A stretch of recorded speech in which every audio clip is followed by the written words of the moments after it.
Hey, folks. Welcome back to our next episode of Topicality to Reality. This is our second episode of this. Let's call it a podcast. Why not? Joining us today, we've got Kenji. Kenji, thank you for joining us. Tell Thanks us, for having me. yeah, tell us a little bit about yourself. And Sure. So I am a current junior at Harvard College, and I've been doing debate for the past 8 years. I started since I was a seventh grader, continuing it until now. It's been a big part of my life, and I'm very excited to continue it in college. And I'm very blessed to be able to go to a college that has a collegiate debate program. And on top of that, I guess in terms of academic/career interests, I am very interested in health policy, and being able to see what exactly we can do to provide care on a more accessible level. And then I think that has translated in terms of why I have been drawn to debate in the first place, because it represents to me like a place where I can become an advocate, or I can advocate for things that matter to me. awesome. Yeah. And 8 years, that's a long time to be doing Yeah, debate. And it seems like you've done absolutely. it all across the country. So, Yeah. yeah. How's your experience with the K? Is it something that you've run for a long time, or how do you come across this Um, topic? Absolutely. So I started K debate probably my freshman year of high school. I was really, really bad at it. I guess I came from a school that didn't necessarily have a lot of major support for debate in general. However, I'm lucky for it to have improved over the past few years. And I guess beginning, I was exposed to kind of a wide swath of argumentation.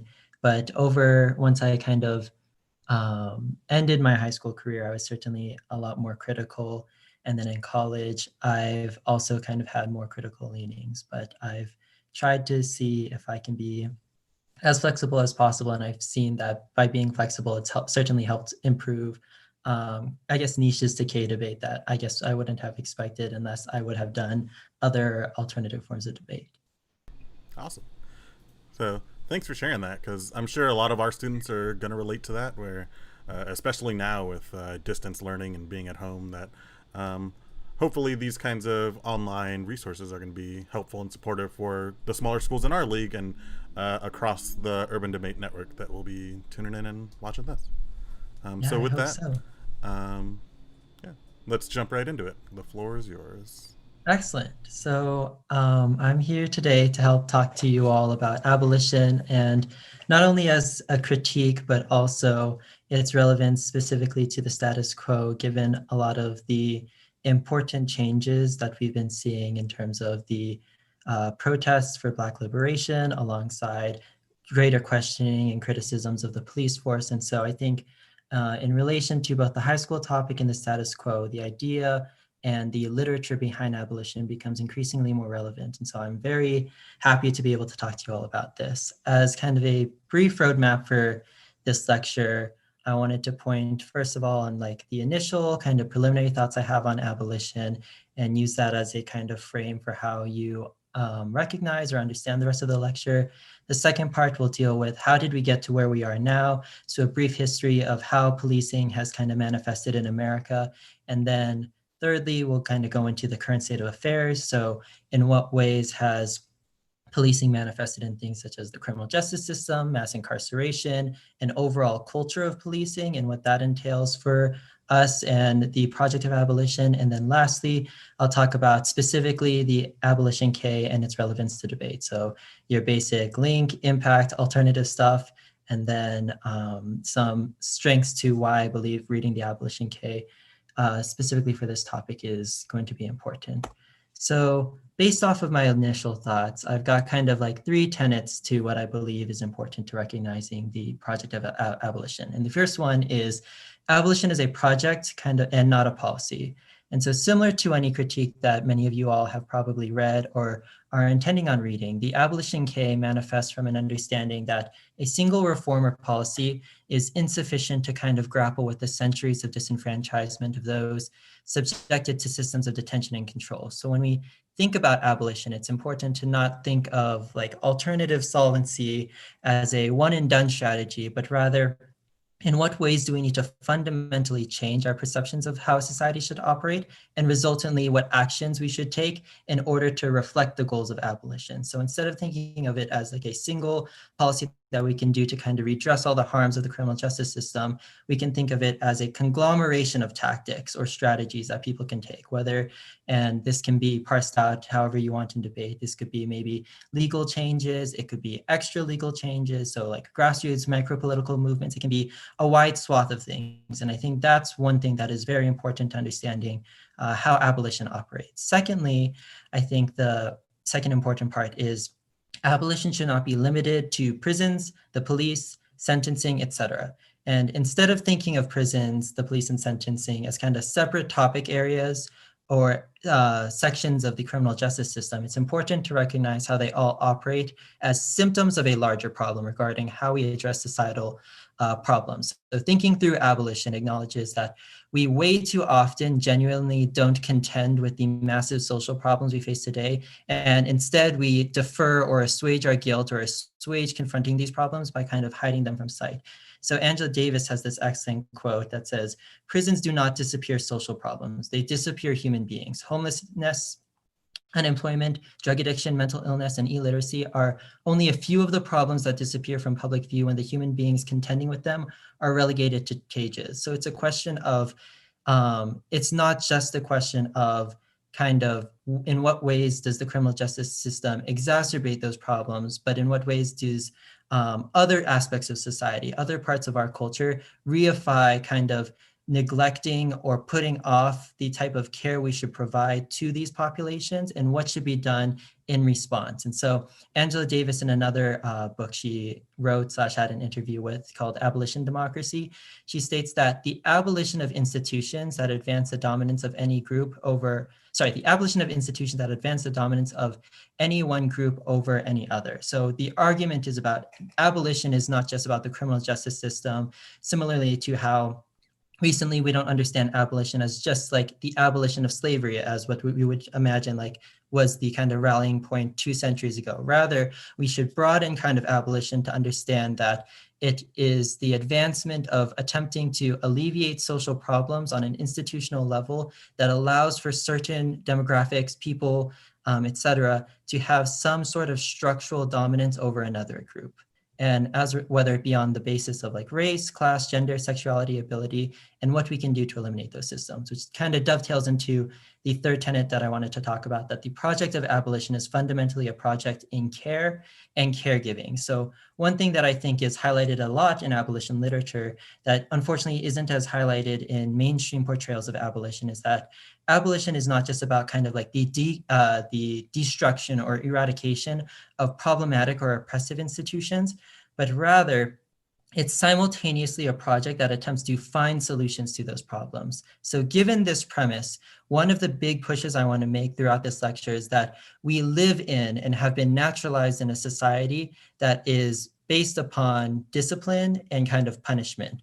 So it prioritizes punishing, incarcerating, or even executing someone who prosecuted for a crime as a means of quote unquote achieving justice, which can often ignore why someone committed the crime in the first place. Maybe what populations are disproportionately face arrests, like quantifiably more arrests, as well as more demanding sentences, or even a simple question as, okay, so we've punished the culprit of the crime, but what have we done / have we done anything to aid or support the person or people or communities that were negatively affected by the crime that was inflicted? And so it's a question of not just punishing individuals, but caring for others in a way that is able to alleviate the circumstances that maybe a crime exacerbated, or the conditions that they live in have put them in a position where it is hard for them to survive or make it through the day to day. And so based off of that, I want to kind of go into a brief history of policing. And I believe one of the best places to start is 1704, which was kind of the first formation of slave patrols in South Carolina. And these were kind of pseudo police groups that manifested primarily in the South. And their goal was kind of threefold. The first thing was they were to chase down, apprehend, and return to like white slave masters, runaway slaves. So any slaves that were caught migrating to the north or simply fleeing captivity were to be chased down by these kind of militia organizations and then brought back to the person that quote unquote owned them. The second thing is to provide a form of organized terror or kind of a state institutionalized form of terror to deter slave revolts.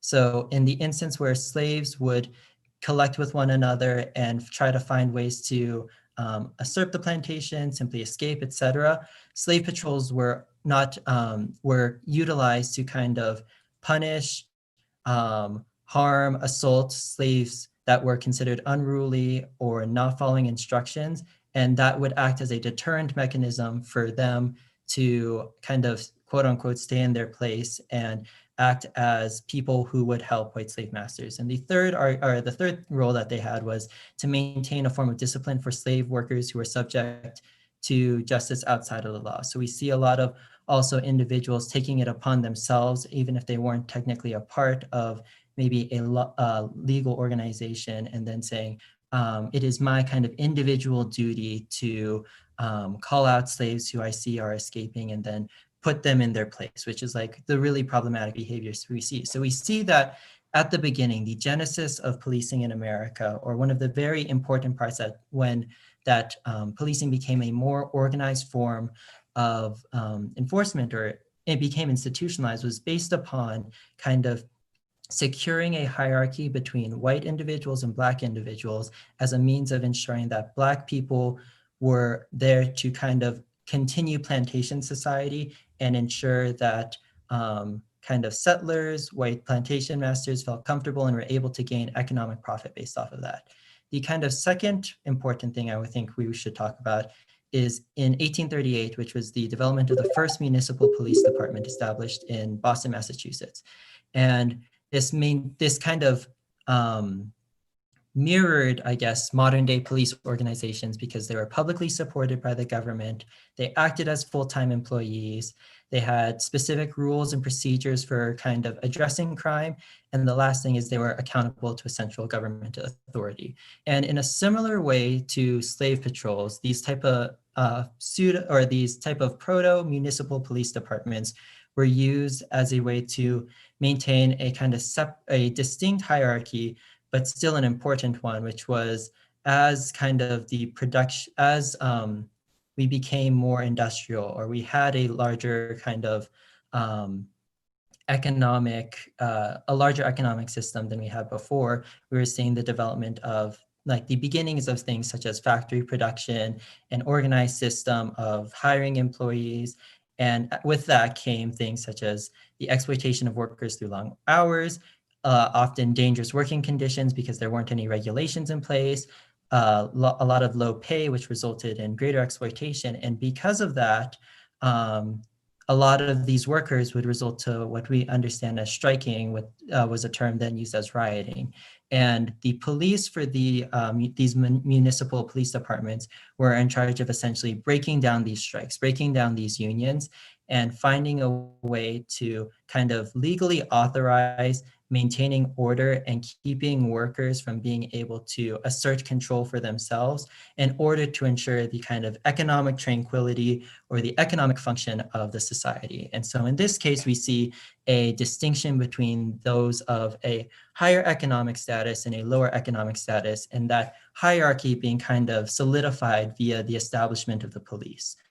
And so when we're thinking about these two origins, I think one thing that's really important is to think about what exactly the police were doing. It wasn't necessarily for the sake of, I guess, what we now kind of maybe establish as the police serving justice to a community, or kind of ensuring that people receive what they deserve, but rather it was strictly about the maintenance of social order, ensuring that things weren't necessarily disturbed. And because a lot of the historic foundations of America were situated within a hierarchical system, whether it be race, class, gender, etc., the establishment and continuity of maintaining that order meant the continuity of those same hierarchies on an implicit level. And so I think when we see that, it becomes more emblematic when we get to like 1896 with Plessy v. Ferguson. So this was the establishment of kind of the Jim Crow era of America, where we see large forms of segregation between Black and white populations. And because of that, we see the police working essentially I don't want to say overtime, but like you see them working overtime to ensure that Black people stay within their congregations, their parts of society, and white people stay in their side. And anyone who kind of crosses those boundaries, or specifically a Black person trying to enter a white space, becomes prosecuted, or like becomes arrested, detained, punished, brutalized, etc. And so it was about maintaining this certain level of order. And kind of one other important thing that I want to talk about that is substantiated by the 1919 to 1933 is the level of corruption that was also kind of endemic to the police. And so during Prohibition, I think one thing that was important was that police often took bribes, or they would work with organized crime syndicates as a means of achieving essentially additional salary. And what they would do was based off of the kind of speakeasy or alcohol, like the alcohol corporation they were pseudo working for, they would rat on other alcohol organizations that didn't pay them and would prosecute them, and in turn work to kind of help other, I guess, alcohol corporations so that they could make a profit. And so it was about monopolizing the industry to ensure that certain people were able to be prioritized. And this was substantiated furthermore on a political level, where police could do things like stuff ballot boxes, regulate things like voter, like who is able to vote, like harassment of those going to voter booths, etc. And so it was very much both a way to secure the economic order as well as the political order. And I think that's kind of important to recognize that like the police are, at the end of the day, economic and political agents for whoever they kind of work under. And if they're working under, I guess, people who have economic incentives to ensure that their workers don't get paid, or to rat on other corporations to ensure that they get a one-up, the police will fall in line, and that essentially becomes their role beyond this kind of nebulous idea of justice.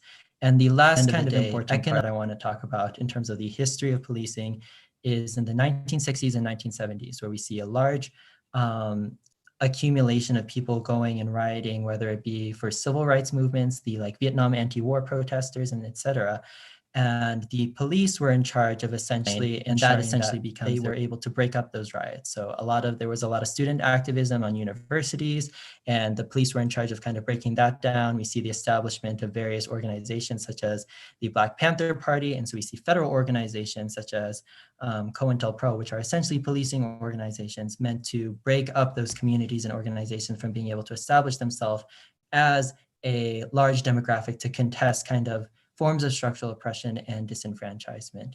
And so when we think about this, I think one quote that really helped me kind of summarize everything that I've just kind of stated is the one to the right. I'll only read the bolded parts, but American policing has been intimately tied not to the problem of crime, but to exigencies and demands of the American political economy. The role of the police in the United States has been defined by economics and politics, not crime or crime control. So when we think about this, let's go into kind of more modern day mass incarceration and where we are now. So I've got this nice little graph right here that kind of indicates the apparent rise in mass incarceration near the end of the 1970s, and it just keeps skyrocketing upward until the present day. And so what we see here is kind of an important switch in the way that we are now approaching social control and policing. So the civil rights movement did a lot of things that kind of changed the political structure of like how we can police, or how we are able to, or how we acknowledge other social groups. So you see like things like the Civil Rights Act of 1964 that abolished segregation, and then we see things like the Voting Rights Act that federal legislation prohibiting racial discrimination in voting.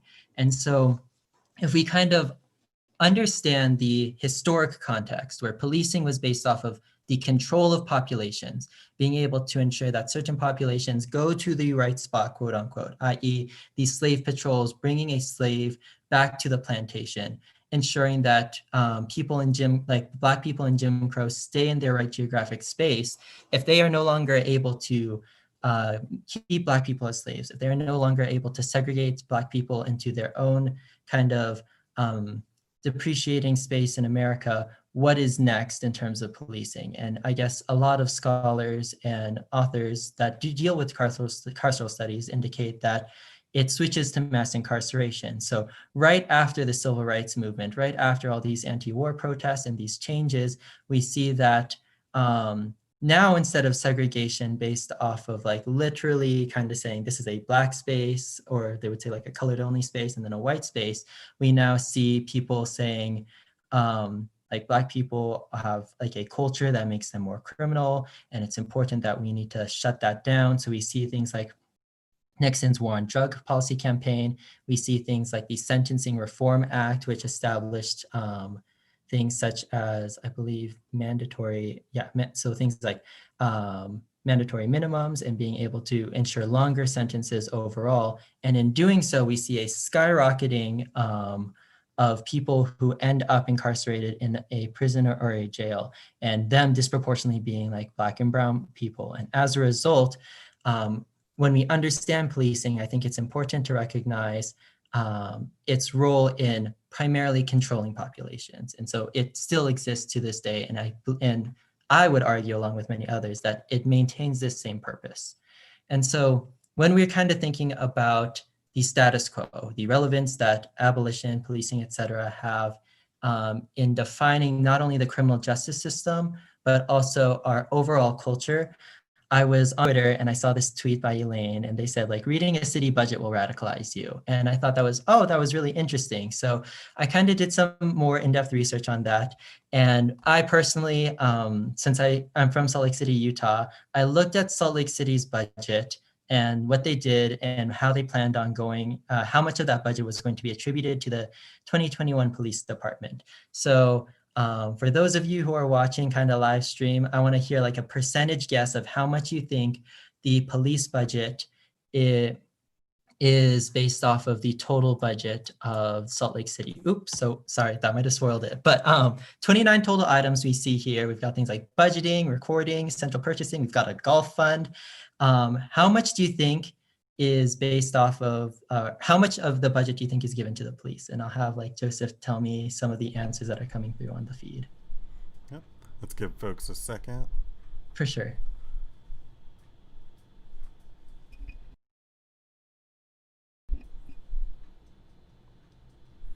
Okay. Looks like that's a lot of items on the agenda, 29 total items if you got police by themselves. Okay. Taking a guess, let's lowball it. Let's go 5%. 5%. All right. So that's a great guess. It's about quintuple that. So the Salt Lake City budget for the police department is a little under 25%. It's in between 24 and 25%. And this is like a atrocious graph that I had to make on Excel, so forgive me. But essentially, if you look at so the big kind of blue section, the light blue section that's carved out is attributed to specifically the police. And so some takeaways from the Salt Lake City budget, because I know that graph was pretty hard to comprehend, I'm going to help try to break it down. But essentially, our total budget was approximately $326 million. Our police budget was $79 million. And so that's about 24%. Our budget for housing was $5,640,000. So that's initiatives, policies, funding for organizations that go to like providing people affordable housing, being able to ensure that they have a place to stay, shelter, etc. Our golf budget is $1,600,000-ish. And so as you can see, when we're comparing to something like a housing budget to the police and golf budget, the housing budget is 14 times smaller than the police budget, and it's only about 3.5 times larger than our golf budget. And so I think that was something that really helped put things into perspective on like, what do we prioritize from a financial perspective? And on top of that, I did some further research. And in 2020, we actually used to have a specific budget, I guess, allocation for a public utilities fund, which would provide things like helping individuals secure things like clean water, electricity, etc. And it was about $400,000, but it was ultimately cut in the 2021 fiscal budget. And one thing that I think is important when we talk about the abolition critique and the ways that we can, and we can talk about this maybe more on like the quote unquote link debate of the abolition K, but something that's important is the way that we kind of make small incremental reforms and blow that up as like, oh, we're completely destroying the criminal justice system. And we can see that in like popular media headlines too.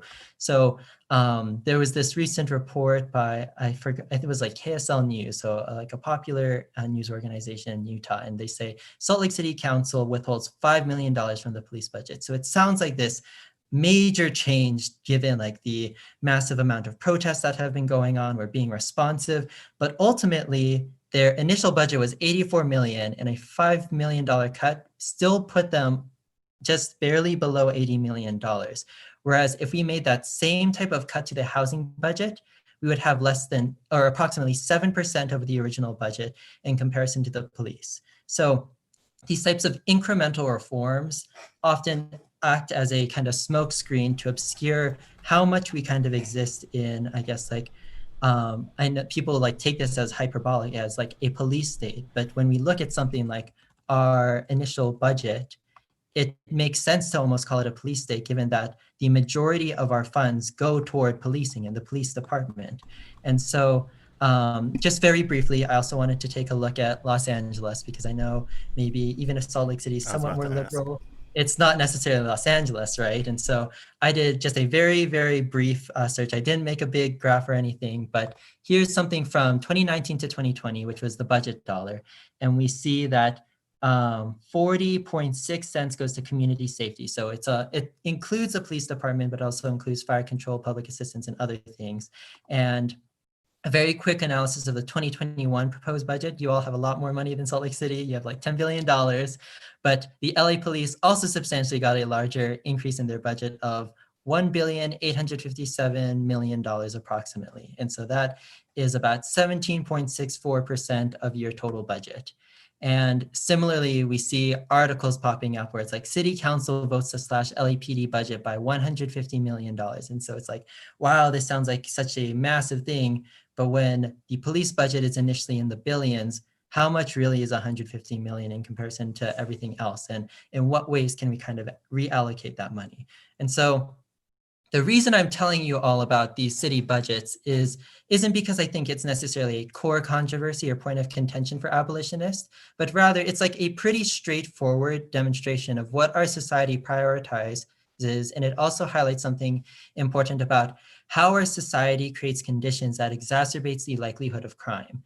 So when we talk about crime, I think it's important to discuss things like the social determinants of crime and how we kind of have prioritized policing over caregiving. So like in the instance of like the Salt Lake City budget, we have prioritized the police over providing affordable housing or providing public utilities to people who would need it in order to survive, have adequate housing and shelter so that they can live their lives, et cetera. And so lack of access to essential services, things like healthcare, housing, education, welfare/social support often push people to, if they aren't able to have these services, but they still need to pay for these costs. So like they need to pay for rent, they need to pay for like their tuition, they need to feed their families, etc. Then you see people more likely to resort to committing quote unquote crimes as a means of sustaining themselves financially. And so when we think about that, we also need to think about in what ways maybe could we reallocate that funding in order to provide those services so people don't have to necessarily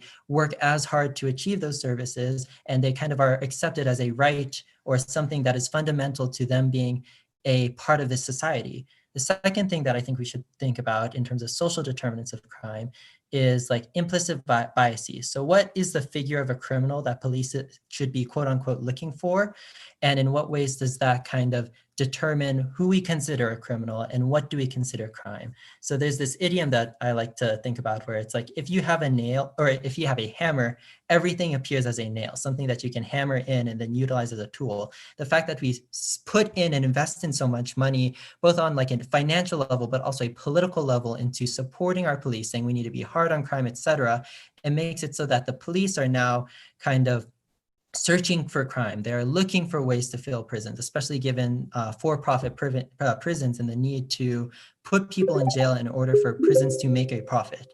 And so it now becomes we are looking for certain criminals. In what areas can we find those criminals? And that often, as we've kind of stated historically, it has been very racialized. It's been based around surveilling low income communities, etc. And so when we think about this, it's like, who do we criminalize? Do we criminalize someone who is committing maybe petty theft at like a grocery store or a gas station, in comparison to like, if we imagine a criminal, I guess that's who I think we typically think about, like someone who is engaging petty crime, stealing from a grocery store or a like a 7-Eleven, etc. Whereas when we think of crime, we don't think of someone like a stockbroker who politically lobbied to deregulate the economy, artificially inflated derivatives, mortgages, which made it so that people defaulted on their loans. That's what caused the like 2008 Great Recession. And instead of like them being incarcerated or detained for costing millions of people unemployment, they were bailed out by the federal government. And so they didn't have to go through the criminal justice system, which kind of demonstrates what is our narrow conception of crime and how has it been formulated within our society to disproportionately represent a certain level, certain demographics of our population. So like low income people, Black people, brown people, etc. And so that helps shape it. The other thing is like social exclusion. So poverty affects an individual and makes them more likely to commit a crime because that becomes their means of survival. Or de facto segregation means maybe they aren't able to achieve good employment in comparison to maybe their higher income neighborhood counterparts. Or even something as simple as like social expectations or internalized stereotyping, as you were raised in a not strong community and not a strong neighborhood. And as a result, it seems more likely, or there is a push, or you internalize stereotypes about yourself of, oh, it is almost inevitable that I go and commit some crimes in order to make a living or do something. And these type of social expectations push people in the direction of committing crimes. And so when we think about abolition, it's in what ways can we counteract these kind of three biases in order to kind of reconcile the damages we have done. So one thing that I think that is important to think about is this thing where this relation to the criminal justice system, where we talk about punishment prior to care. And so this headline that I found in 2020 was saying there is growing concerns among people that medical debt and being in medical debt could lead to jail time. And so this passage from the article says that thousands of dollars of unexpected medical expenses overwhelm patients, and those who fail to pay must submit to periodic court hearings or find themselves facing jail for contempt. So in this case, people who are in medical debt are now subjugated to the possibility of going to jail. And the fact that our initial reaction to this situation of medical debt is to incarcerate someone, instead of saying, in what ways could we maybe change our healthcare institutions, our systems, our policies that make people unable to pay for their medical bills, unable to secure healthy living. And instead of like paying those costs, providing that treatment, we put them in a jail cell, and that is our initial reaction, demonstrates how kind of policing expands beyond the criminal justice system, and it affects other areas such as the healthcare industry, such as maybe the forced incarceration, or maybe not, it's called incarceration, but the forced detention of people in psychiatric facilities, or levels of vigilantism, such as like the Charlottesville riots, where people rioted and said, we need to hold like people accountable for the quote unquote rise in leftism and the policing that accompanied that. And so I think it's important we talk about these like social determinants of care. So now that we've kind of got that covered, I want to talk specifically about abolition as a critique. So how is this relevant specifically to debate, and in what ways can you deploy this critique on the link, impact, and alternative levels to really kind of make your case? So starting on the link debate, I kind of separated 5 separate categories of links that you can think about, and it becomes a question of taking the AF and being like, does it apply to this link? Does it apply to this link, et cetera, et cetera. So the first category is kind of the perfection/legitimization type of link. So it's a question of, in what ways do people perfect the criminal justice system or reform it to make it look better, more benign, but they still, as an underlying value, are based on social control and maintenance of certain racial, sexual, class hierarchies, etc.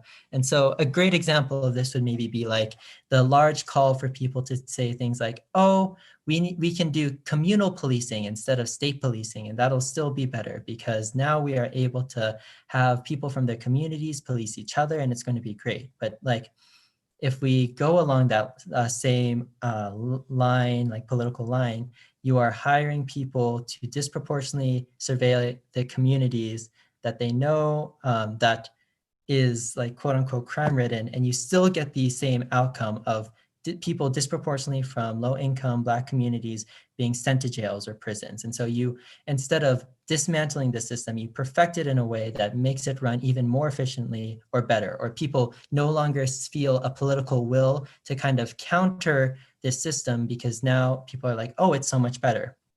The other thing that other category of link that I think is important is like political / material investment links. So going back to kind of the idea of the city budget, in what ways does maybe the passage of the plan as a result of fiat maybe reattribute financial resources, political mobility to investing into this system so that it maybe takes away or puts austerity measures on other sectors of the government or society. So like maybe as a result of the passage of the plan, you can read evidence that a lot of communities will now take funding maybe from healthcare or education or affordable housing and reallocate those funds to things such as the police department in order to meet the solvency of the affirmative plan. And in doing so, they reaffirm punishment prior to care or punishment prior to support, and which runs contrary to the project of abolition.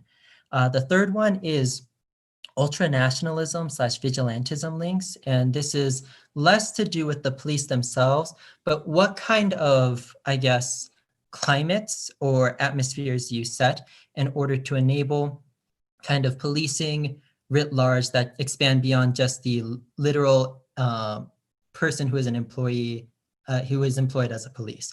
So for example, I think one thing that was important during when I talked about slave patrols is that anyone could technically like patrol slaves or call out slaves and like report them to an authority to which they would be taken back to the plantation. And because of that, it was no longer just the individual kind of police or militia groups that were in charge of this, but like the community writ large. So maybe the affirmative kind of stokes ultranationalism or stokes an atmosphere of policing that makes individuals, even if they are not the police, even if they aren't a authority of the law, more likely to do something such as call a police person to arrest someone, or maybe take it into their own hands and like brutalize or harass a person because they think that they are suspect as a criminal, or they think that they are catching them doing a crime. So in what ways does the project of the AF kind of spill over beyond just a political process, but becomes a social process to justify things like policing on a massive scale that goes beyond just law enforcement?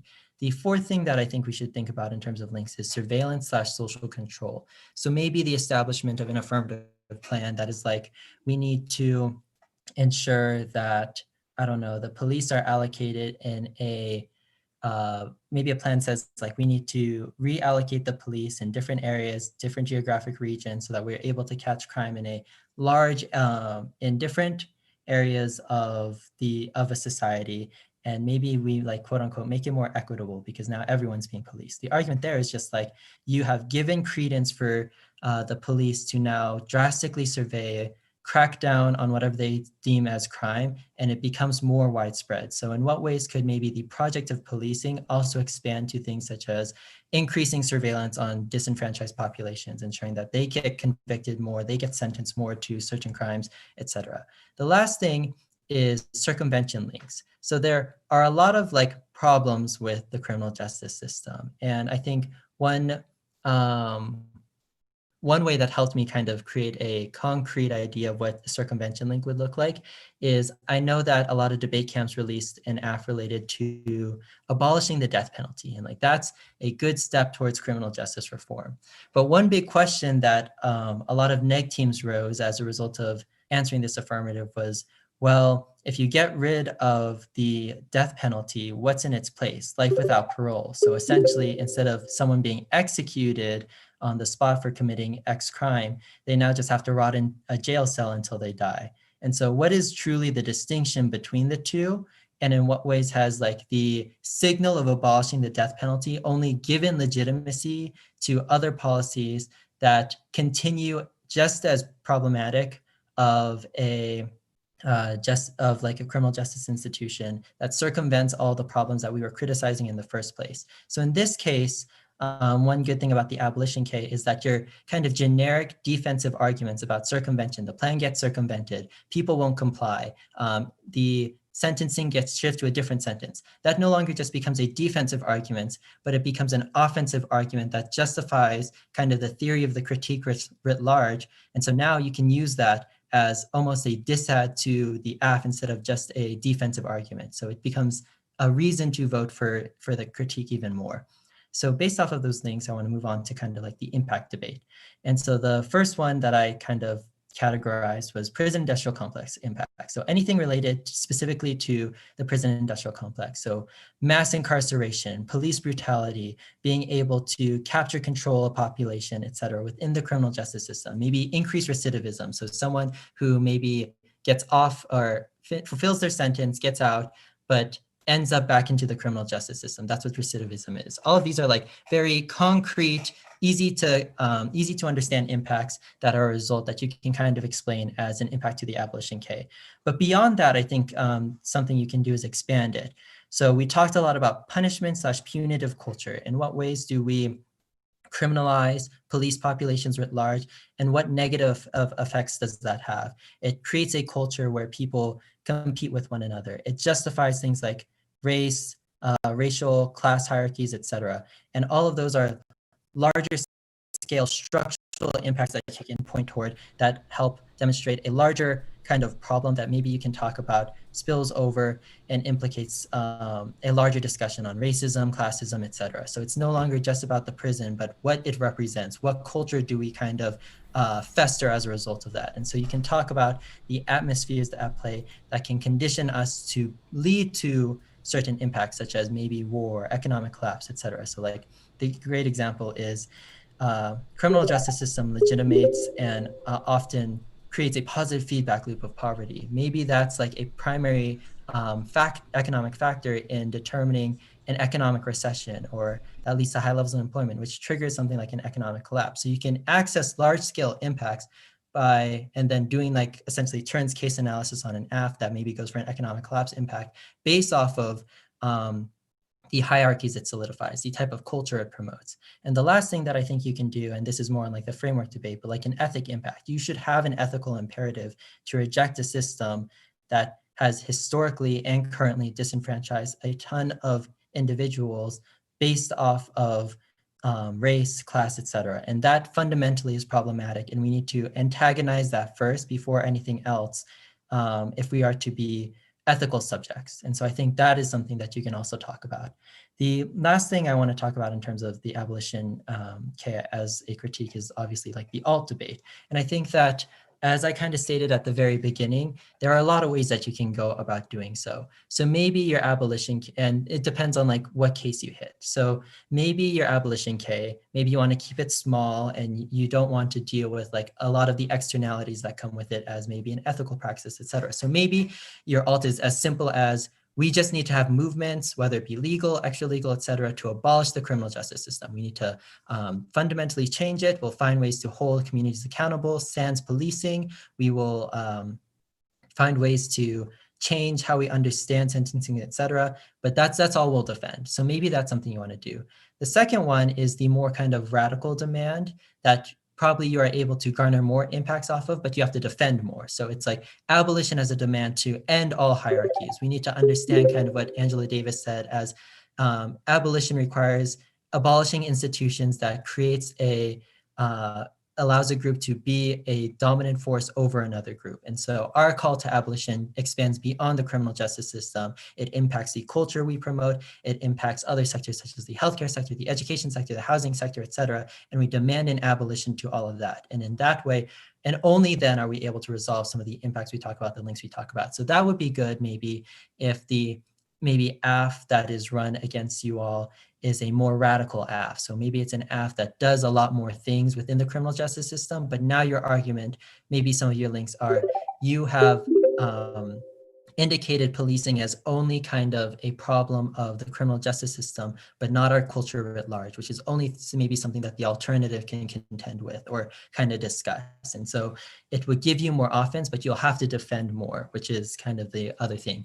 The one other thing that you can think about is maybe non-reformist reforms of abolition. So a lot of people want to portray abolition as like we can't use the state, absolutely no reform, we need to use only grassroots movements to do this. But I think that in many ways can be reductive and maybe isn't good, one, for conceptualizing abolition as a whole, but also for conceptualizing abolition within the debate round. Maybe you don't want to get into like a sticky state good, reform good debate, because that kind of misses the premise of maybe the critique you're talking about, which is more geared towards the culture of punishment, the culture of discipline. And so maybe you can say something as simple as like the alternative could exist in ways such as defunding the police and bringing that money toward affordable housing, bringing that toward substantiating healthcare systems that would work toward providing care for all, et cetera. And so with this, you can defend certain legal mechanisms of the United States, but saying that it needs to be understood through a praxis of care, or like anti-punishment, or not necessarily anti-punishment, but not prioritizing punishment as the goal for these type of reforms. And as long as you're able to portray the AF as an instance of a reform that builds into a culture of carcerality, of punishment, et cetera, then you are able to justify this type of alt spin. And so I think those are the three ways that you can kind of portray it. So overall, strengths of the abolition critique. First thing, I think it's got a good amount of historic and current precedents. I gave you like a kind of historical lesson and a analysis of the current day situation that demonstrate why the critique is so significant. What are the big impacts related to it, and how is it still relevant? The second thing is there's an extensive amount of literature to research, cut, investigate on carceral studies and abolition. So this won't be a case where you have to like struggle to find literature. It's definitely out there, and I have some recommendations for you all at the end of this PowerPoint that you can look into, but it's something that the cards will come to you. They are easily findable and cuttable, and so that's something very helpful. The third thing is, I talked about this earlier, but there are plenty of ways of articulating the alternative depending on the round, so you can establish things such as maybe you need to focus more on competition, or like the permutation debates. You need to do a more radical alt to ensure that the AF doesn't get a permutation. Or maybe you're less worried about that and you're more worried about them winning a reform good, state good type of defense of the AF. And so maybe you go the like non-reformist reform forms of abolition and then use that as a way of saying, oh, we don't necessarily say all reforms are bad or all of the state is bad, but rather your specific substantiation and use of the federal government as an agent for promoting a carceral atmosphere is bad and should be rejected.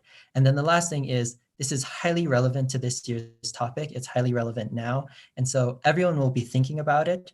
And it's something that we all should understand kind of writ large, but it also makes it so that people are more willing to listen to this critique because there's a level of legitimacy that is relevant to the topic in the status quo. And so lastly, I want to give you all a further reading list / watching list. So The 13th by Ava DuVernay is a documentary on Netflix that you all can watch about the kind of history of mass incarceration. There's a series, No One is Disposable, Everyday Practices of Prison Abolition, and it's a conversation between Raina Gossett and Dean Spade. And so that's something you can watch as well. And then the other 5 things I put on this list are all reading materials, whether articles, books, or journal pieces. And so I know you all have access to this presentation and you can return to this later, but I highly recommend all of these things, and it helps truly elucidate maybe some of the things that I could not clarify within this presentation by myself. But other than that, I'm open for questions, and thank you for having me. Yeah. Awesome. Thank you so much for preparing such a great presentation. And Of course. for folks that are watching, if you want a copy of it, the Drive link where you can download it is now posted in the chat. So feel free to take that down. And thank you for the reading list. I'm sure as folks are researching, they're looking for directions to sort of start taking their after stuff. Absolutely. Yeah. So give me just a moment to pull up the questions that folks have asked. And if you are currently watching, feel free to continue to ask additional questions, and we'll pull them up. Cool. So this first question is about your perspective, sort of being in Utah and things like that. I know you talked about the city budget there, and what does that mean for the priorities there?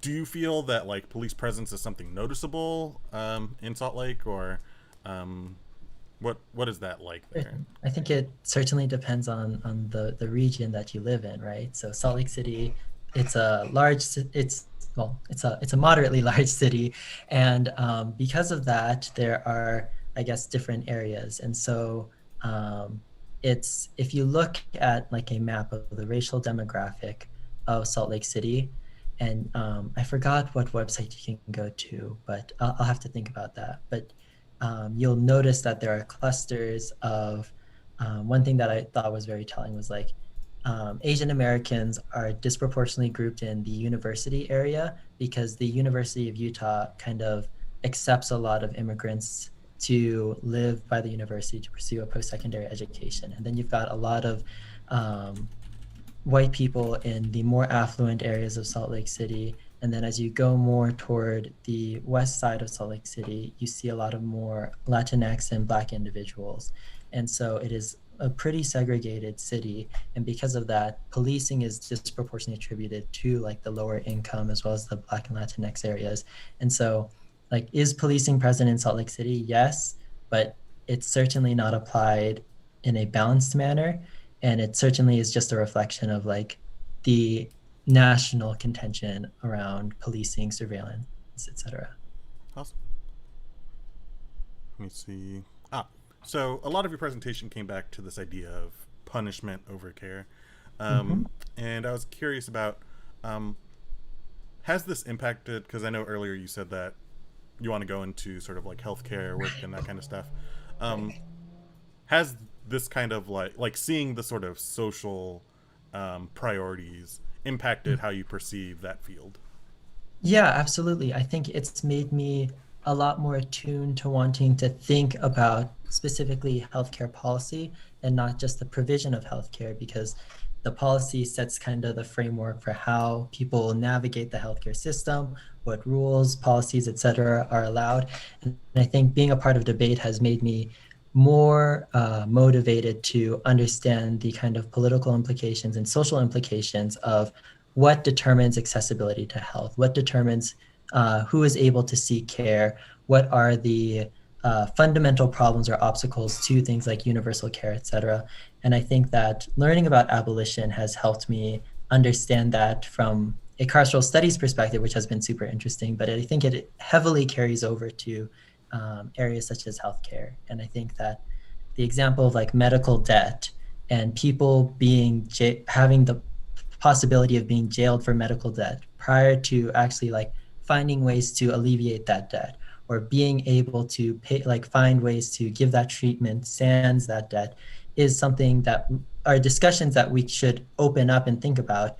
And the fact that our gut reaction is to incarcerate someone is endemic to a larger problem beyond just the criminal justice system. Yeah. Cool. So the next few are about what does this critique and this literature look like in terms of the debate space. The first question comes from Andres.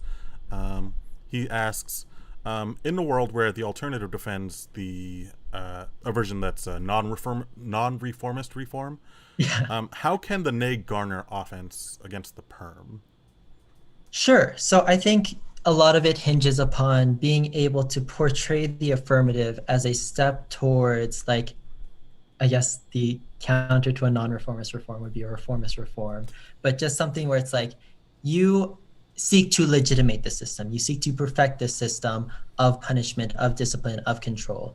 Our argument needs to be that we need to step away from that type of culture, that atmosphere, and reorient ourselves to ones that invest in like methods of care, maybe whether it be institutional, whether it be communal, etc.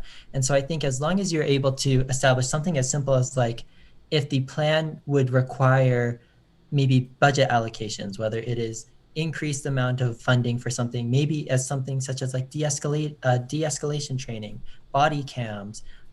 Increased sentencing means you have to increase the amount of prisons available because more people will be in prison. So like the act of increasing sentencings would require you to do something such as increase the prison system writ large. All of those are demonstrative of the ways that you expand the system instead of kind of cutting back onto it. And so that's like a material trade-off between a reformist reform and a non-reformist reform. So if you are able to make those distinctions, then it is very helpful to kind of say, we don't need to talk about this state goods, reform good offense debate because it's just not relevant to the way we're deploying this critique. Rather, as long as you believe that the AF plays into this system of social control, of abjecting certain populations to like physical exile in a jail cell, then you should prefer the neg alternative. And I think that's one very easy way to kind of parse that out. Awesome. So, if I'm hearing you right, it definitely depends on what type of AF it is and how For the sure. link Yes. is being articulated about whether or not you could garner that offense. Yeah, because as a 2A myself, you know, you're real tricky in the 2AC about how you respin the AF, especially against those kinds of alternatives that sound like they could be the AF. So in those kinds of scenarios, like, would you suggest that kind of alternative against an AF that's something like just straight out defund the police, or are there better options? I think in the instances where the AF is like a little more radical, so where there's a heavy possibility that the judge could evaluate the AF and be like, that is a prime example of like a non-reformist reform. I think that's where you would have to kind of go into more of we need to abolish all hierarchies. We need to seek, the AF is like diagnosing a symptom, but not the larger problem or of like our of like the social conditions we live in, and only our analytic, our understanding of abolition and how policing operates in a social manner, not just a political or a criminal justice level, is integral to understanding abolition writ large, or like understanding how to resolve these problems writ large. And then because those debates become like parsing out hairs, one thing that I found very helpful in addressing like a 2AC answer to the critique is listen to what alt deficits they read versus the K. Things such as it's unrealistic, it won't happen, that transition is bad. All of that, while it might implicate the critique, it also implicates their ability to like permute the alternative, because to some extent they're saying, oh, these things are unreasonable, no one will get on board. But if they are passing something as demanding, as radical as a non-reformist reform, maybe that still applies to them. But the fact that they've kind of divorced themselves, said that, oh, this thing is so untenable, but we're really palatable, is demonstrative of how maybe even if you even if the goals of your policy is good, you have implicitly created a dynamic that alienates a larger project of abolition, and that is the reason why you need to kind of you need to completely trust the more radical demands of the critique over the AF. So think about what type of slippages maybe on a rhetorical, card level, et cetera, that 2ACs make in response to the K, specifically the alt, and maybe that becomes a new way that you can pivot and establish links based off of that. Yeah, that definitely makes sense, because especially if you're thinking about how the 2AC sort of approaches the debate, oftentimes they're not thinking about the bigger picture. And they're just sort of like addressing the different flows individually, but they might slip up rhetorically or with which cards they read on the case flow that end up creating new links in the 2AC. Yeah, so yeah, appreciate that perspective on that. no problem. So this next question, so most of the other questions seem to continue on the alternative question. So can police exist in a world that's post-abolition, or in a world, or can police exist in a like simultaneously with politics that are oriented towards abolition. Yeah, I guess based off of the literature and based on my personal opinion, I would say like no, the police cannot exist. And the reason is all of the kind of historic analysis that we've done. So the police function primarily not as a agent for achieving crime control or stopping crime, but they exist as political and economic agents that reaffirm hierarchies or solidify them in a way to support social order, but that order has been set up in a way where it confirms the inequalities we see today: racial hierarchies, economic hierarchies, hierarchies between who is criminalized as a result of their sexuality, their gender, etc. And so based off of that, if we were to like quote unquote imagine the police in a state, in an abolitionist state, their role, the role that they have, the way that they would navigate not policing but accountability would be fundamentally distinct from what we imagine in the status quo. And so to call them police would be disingenuous to what their the goals of what they are seeking to do is. And so I would say no. Yeah. Awesome. Sorry. That definitely makes sense. Okay. Because if we are going through something like this alternative that is this sort of like fundamental overhaul, we would definitely need a new term for it. So, continuing on that front, earlier this week we saw the RNC. Folks don't need to go find clips of it, but a lot of the discussion that was happening there sort of painted Joe Biden as this guy that wants to give everyone free healthcare and fund the terrorists and get rid of all the police. When it comes to things like abolition, is it worth framing how we discuss this topic in a way that's palatable to that side of the aisle? Or is it better to sort of focus on the literature as is? Yeah. Sure. Is this from like a debate perspective or just like I need to talk to a Let's go family both ways. member about this? Whichever way. Okay. Let's go both ways. Let's start with your opinion if we're talking about this with like family. Sure. I guess with like family, I think at least I hope there's like a genuine desire for people to have good faith in one another, or like the ability to empathize with one another. And I think that's one of the projects of abolition, is like being able to restore those levels of empathy so people care about one another.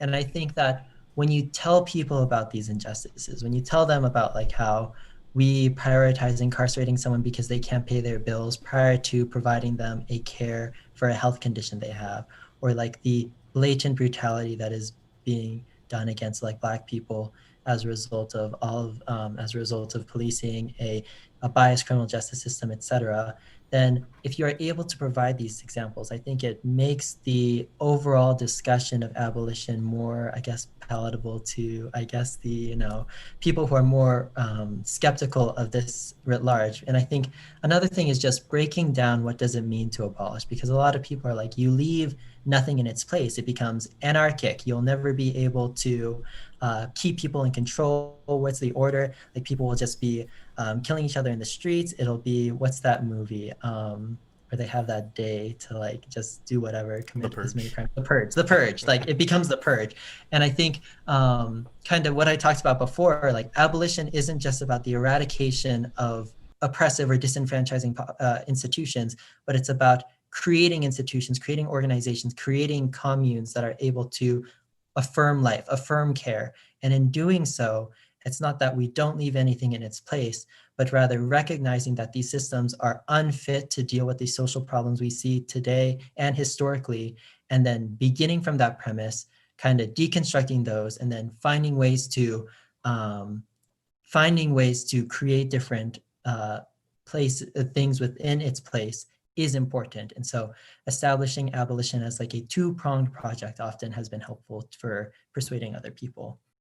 From a debate perspective, I guess like the idea of palatability is, I guess, less important, given there's more left-leaning orientation within the debate community. But I think I know that a couple camps have released like a 2AC file or 2AC answer to the abolition K that's based off of like public support, and public support being important for recognizing, reforming, changing the criminal justice system, and the project and like saying the word abolition is too hot of a topic, sounds too radical, and it will produce backlash. So maybe from an affirmative perspective, thinking about the ways that the alternative would be deployed that maybe could result in backlash could be an alt deficit you could look into. But yeah. Awesome.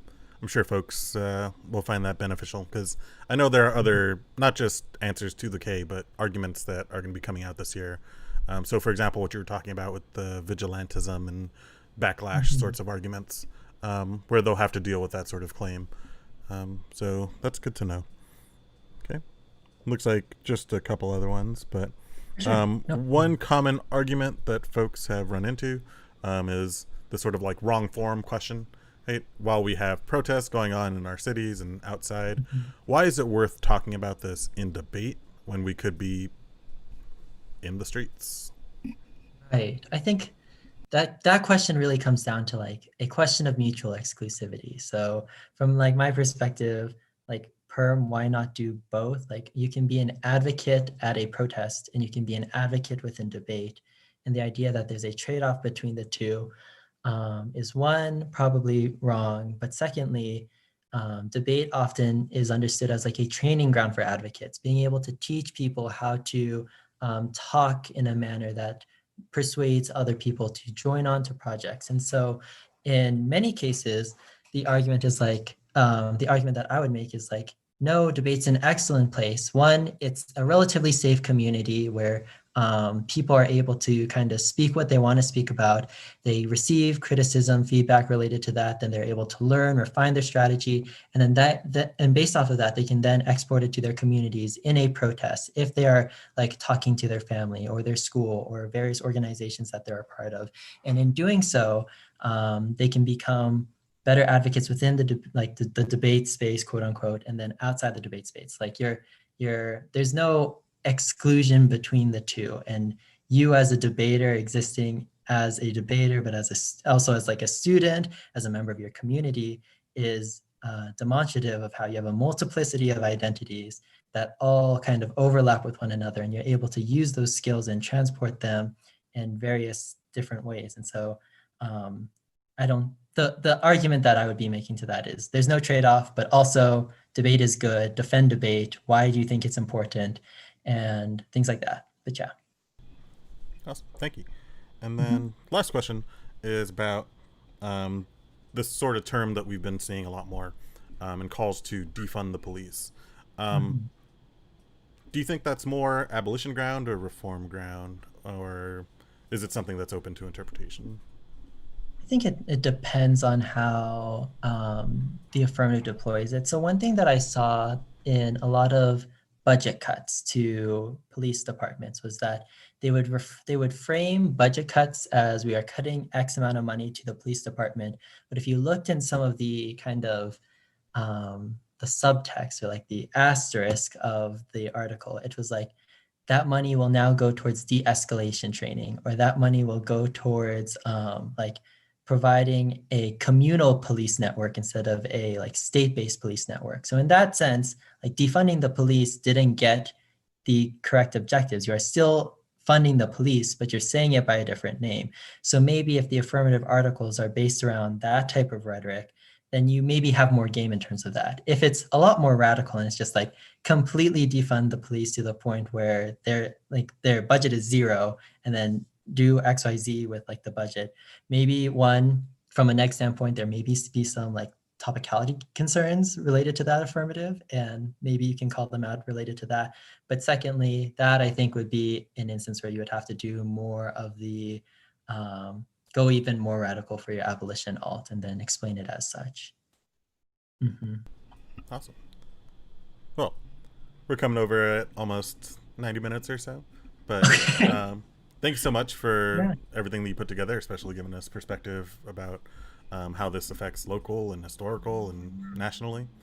Absolutely, no problem. Thank you again for coming out here. Yeah. For the folks watching, thank you for tuning in. If you have any other questions or follow-ups or things that come up later, or maybe you're watching the recording of this instead of the live stream, always feel free to email us, and we'll make sure you get the resources from today. Aside from that, just two announcements. Tournament schedule has been finalized and will be shared out with everyone later this week. So make sure you're in touch with your coaches so we can get you that. And that's it. Have a good night, folks.